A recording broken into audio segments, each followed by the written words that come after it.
In 2016, I was positive that voice search was going to be a thing to stay.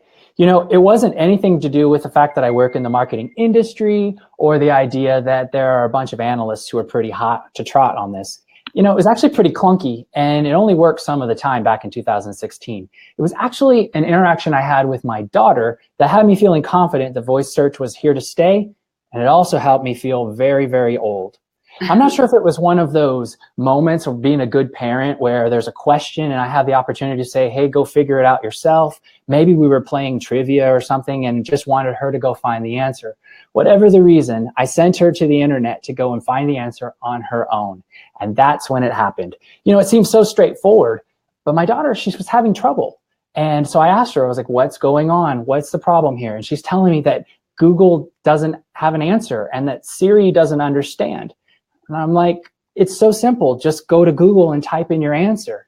And that's when it happened. She looked at me and she said, I didn't even know it worked like that. Oh, man. Makes me feel old. And yeah, well, anyway, hey guys, welcome to While You're Working Live, episode 24. We're so excited to have you on. And we're talking about a topic today that us folks that are maybe 30 plus, not speaking for me in the room, need to get a little bit more educated on, because it's the wave of the future. Voice technology is something that is here to stay, as Chip just said, and we have brought on a expert that is going to talk to us a little bit more about the technical side of it and what it really means for your business. So today you see a little bit different than normal. I have Jason Wilsey here with me, Managing Director of Appealing Studio. Jason helps Rogue on a lot of projects, and we're so excited to have him here with us today. He has a deep-seated hatred for clip art that he's still working through, but I think that some of these new technologies are going to be excite him to talk about today. I also have with me Chip Rosales, Managing Partner of Rogue Marketing, here to talk with us about this topic. As you can see, he has some experiences with it, and I think we'll have a lot of good insights for those of you out there that are curious about what your business or marketing team can do with this particular voice technology. So let's get right into it. First question I wanted to get into was, Alexa was the hottest Christmas item on that was sold last year for Christmas. I even got one. I don't really know how to turn it on, so there's that. But I think it's a really cool item. And I think there's a lot of people out there that have it and they're not using it to its full capability. Most people only play it for music, but there's so much more that can be done with it.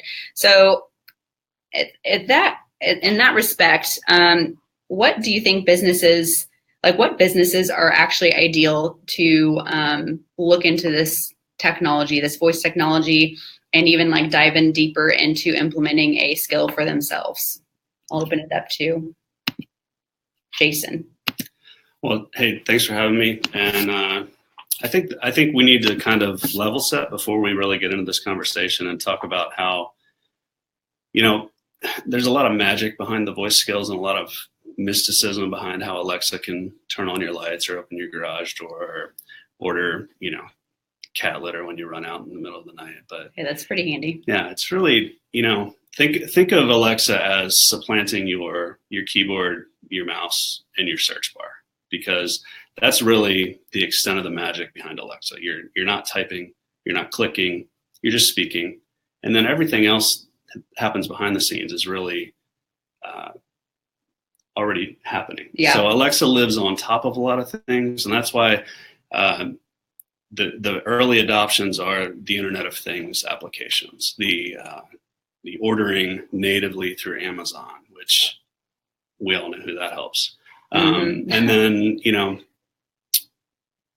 everything else is kind of living on top of another skill set or another, stack of applications that Alexa just begins.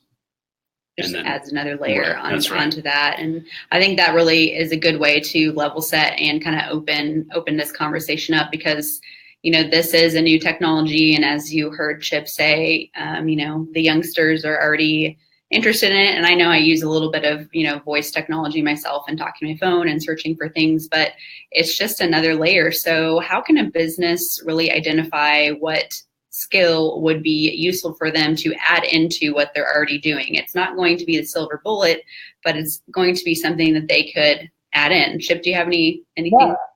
I think that's a really good question. And I know from Rogue's perspective, it's pretty much where we always start our conversations. And the idea would be, why would you want to, have that layer on top? When are you the right kind of a client to make that leap? And I think what you're looking for is, do you have something that you can package? And do you understand what your product is? I think that would probably be number one. Now, some of you are in the business to business space and you're going, I don't actually live on a shelf. I'm not a can of soup or, an oil or something, oil change or something along those lines. But you're doing white papers. You're maybe asking people to subscribe to your memberships. You've got a subscription service of some kind that you'd like to do. There are many, many things that, if you can consider yourself as a product, would be a really smart thing for you to do. So that would be the first thing. Can you identify what your product might be? The second thing would be, is how well do you understand the buyer journey, the buyer process? Where do you fit in? What are people trying to do at certain points in that cycle? And what problems are you solving for the buyer? So, we were talking about this a little bit earlier. At Thanksgiving time or Christmas time, you're trying to fry a turkey, and you might have some very important questions like, how hot does the oil need to be? Or how long do you need to do these things? Exactly. Will I blow myself up? These kinds of questions are really interesting. If you happen to be an oil company, a cooking oil company, you might want to be the person out there who's built a skill, so that when somebody asks that question, we can now say, oh, you need to be at X temperature, so says XYZ oil. That's really the important thing for us to be doing. You need to be thinking about what Google always calls that zero moment of truth. What is happening at certain points in the cycle? How can you actually be an answer to someone's question, and then utilize that opportunity as an opportunity to share what your product is? Even if it's not physically a product you can buy off of a grocery store shelf or off of a mass market shelf. Yeah, and that's a great point. I mean, you think about how many products and how the evolution of product labeling gradually accepted the addition of a web address. And, there's space on that label for, here's our Alexa skill. If you have questions about anything that you're doing, just add the skill, invoke our name, and ask your question. I think it's a great topic. I mean, it's completely what Ashley and I were talking this morning, just about how easily it's becoming for just everyday Joes, normal people, to begin to do this ourselves. Yeah, and I think for those of us who are just kind of starting to explore this technology and trying to figure out how it could work for our clients or for our businesses. We were just discussing that sometimes I think the base level is, well, I don't have a product like cat litter that somebody's going to tell Alexa to buy me from Amazon. So how is this going to work for me? But I think, to both your points, there are ample amounts of opportunities. Jason was just even talking about one where you had a client that was, struggling to figure out their place in this space due to some restrictions, but you had a really, really cool solution that you figured out for them. What was that again? Right. So ironically, they did sell cat litter, but they also sold cat litter through Amazon's marketplace. So if they built a skill that said order cat litter, they're gonna take a hit, because they're gonna sell through Amazon. They're gonna give Amazon their commission. So really, what we and Rogue kind of came together on was building a skill that dealt with common problems of pet ownership, so that this brand could then be the go-to. I ran out of cat litter and my cat used the carpet. How do I get that out of the carpet? Mm-hmm. And then Alexa would recommend a product from our client. Which it seems so simple, but it's like sometimes you lose sight of what you're trying to really give value to your client or to your customer base, which is not always just shoving product in their face. It's a lot of information sharing, posing yourself as a thought leader. And so I think, remembering that these technologies have a large capacity, even though I'm sure we're just scraping the surface of what this technology is going to evolve into down the road. Just remembering that you can get creative and figure out, the solutions to the holes in your process. It's not meant to be the silver bullet, but it's going to fit into that area where you really feel like you're missing a piece for your customer base and that customer journey, and just add that extra layer onto it. So with that being said, I want to kind of get into the technical aspect a little bit of it. We just talked about how this is going to evolve, as most things do over time, and it's probably going to evolve very quickly. Just last week, I was forwarded an email about Amazon Blueprints, which is a really simplified way of setting up your own skill in your own house. I set one up for our house that gave our house guests a kind of a home tour. It showed them what our alarm code was in case they needed to escape from us. I wouldn't know why they need to do that because we're just great hosts. But find towels, go to the bath, all the stuff. And so that was pretty cool. It was really easy to set up. So how does that translate into the business side of things with setting up these kinds of skills, and what are some things they need to consider when exploring this technology? So yeah, I mean, it is something that really any business that's so content creating, for example, it's very easy to set up your Amazon developer account and then to utilize either the existing Lambda service, which comes with a small fee, or you can actually house a server on AWS that'll hold your skill and make it accessible. But things that you could augment would be your daily news feed from Alexa. So you could invoke a skill that pulls from your company's RSS feed, and Alexa will narrate the most recent content as part of your flash bulletin. That's cool. Yeah. So I think some of what I'm hearing though is that you want to be an answer to somebody's question. That's a really, really big important part. I know one of the things, even here at Rogue, sometimes consistency is just the key. Just getting out there, doing it, trying it. You mentioned how easy the blueprint was. That's great. You'll only think of future ways that you can evolve that and make it stronger. Oh, someone asked that question. Let's make an answer for that. I think it's really important to remember that this is still early stages. It's still early stages. Things are going to be clunky. Alexa's not always going to understand. But we keep trying, we keep putting the consistency out there, and most importantly, just seek to be an answer to someone's question.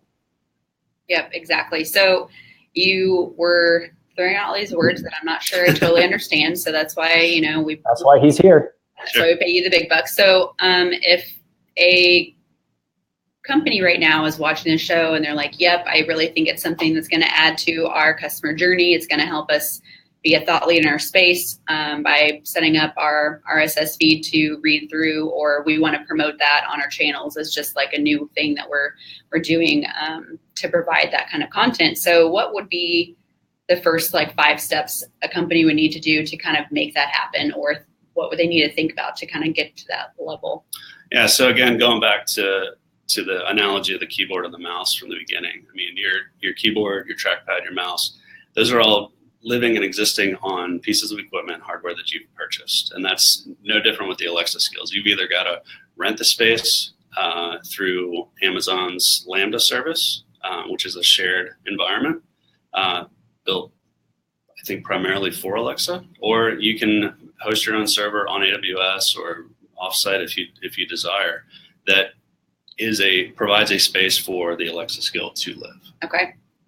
It's a good starting place for somebody to talk to their tech team about. The registration process is actually pretty easy. There are, some payment questions and validation things that if you're going to monetize through your skill, you have to, go through their vetting process. But it's rather quick, and anybody can sign up for an account and play around with both the blueprints and the predetermined skills in a playground area. You can query on your desktop now. You just using your onboard mic, and Alexa will respond and let you test all day. That's crazy, because I think just even a few short months ago, it was really not. You had to have a device. I didn't have the dashboard that was super friendly for somebody like me to go set it up. Chip, from a CMO and marketing perspective, what do you think businesses what should be on top of their mind when they are trying to figure out? Okay, so they've identified that they want to invest in this technology. Either because it's cool, they think it's going to solve a problem, whatever it might be. What do you think that they need to be thinking about? Maybe 2 or 3 things to really set them up for a successful, new launch of this kind of a technology. Oh, well, I don't know if I've got 2 or 3 things, but what I would say is, I'm kind of a big proponent of that we as marketers have to have a lot more clarity in our conversations, and that we need to have we need to be very clear about the vocabulary we're using. So as I'm thinking about this particular topic, I think about user experience. And I think about the idea that everybody who's out there listening, who's certainly thinking from a business or a marketing perspective, believes that they know what I'm talking about when I say user experience. And then I would also say that when we put the voice element in here, voice search user experience is completely unique. That we have to rethink what we're doing. We have to rethink the syntax. We have to rethink so many different things. And so one of the things that, again, we as marketers have, that kind of holds us back a little bit is that we're not as clear as we need to be on what all it entails and what we mean when we say things. We just automatically assume that people understand what we're doing. So I think we've got a vocabulary problem. And then I also just think that, yeah, sure. Not to step on you, but that the syntax, considering that it's a device and it's an interface that's designed to have a conversation, a natural conversation. One of the things that you might be surprised about when setting up your first skill is that you've got to dictate how she's going to respond to bad results. You've got to come up with not just your query messaging, not just how do you get the answers that you want your clients to hear, but what happens if they ask a question wrong? How does Alexa respond in a brand positive way with an error message? Yeah, now you have a marketing opportunity. That's right. You have an ability to be who you are to that particular, that customer segment. And I think that's pretty darn cool. You get to have a personality. So I think those are some of the things. The other thing that I think you said, Jason, that was kind of interesting. I know I spend a lot of time talking to people who are coming out of school, or maybe people who have been displaced in the marketplace and they're looking for their next career or what their next step is. We're talking about how approachable and how easy some of this stuff is. And I use easy in quotes. I realize you make it sound very, very easy, Jason, but it's a little more complicated than that. But the idea that anybody can approach it and anybody can kind of come at this is a very great thing. And again, we need to understand this is clunky. It's not going to be working perfectly the way that we expect all the time. But part of it is, especially if you're in that displaced environment, or if you're trying to find out how you can bring additional value to the organization that you're with, this is a place. Experiment. Try some things. Don't ask for permission. You don't have to wait. Go off and build some of these things and then come back and show what that could do for you. It's never been more approachable, and you don't have to have some secret special degree or agency credential in order to do some of these things. Try it out. Bring it to your future employer of choice. Bring it to your leadership right now and actually try some of these things out. And you'll be more valuable just for the fact that you've done that. Yeah, it's a great opportunity to define some specialization within your company's culture, for sure. Yep, I think those are all great tips.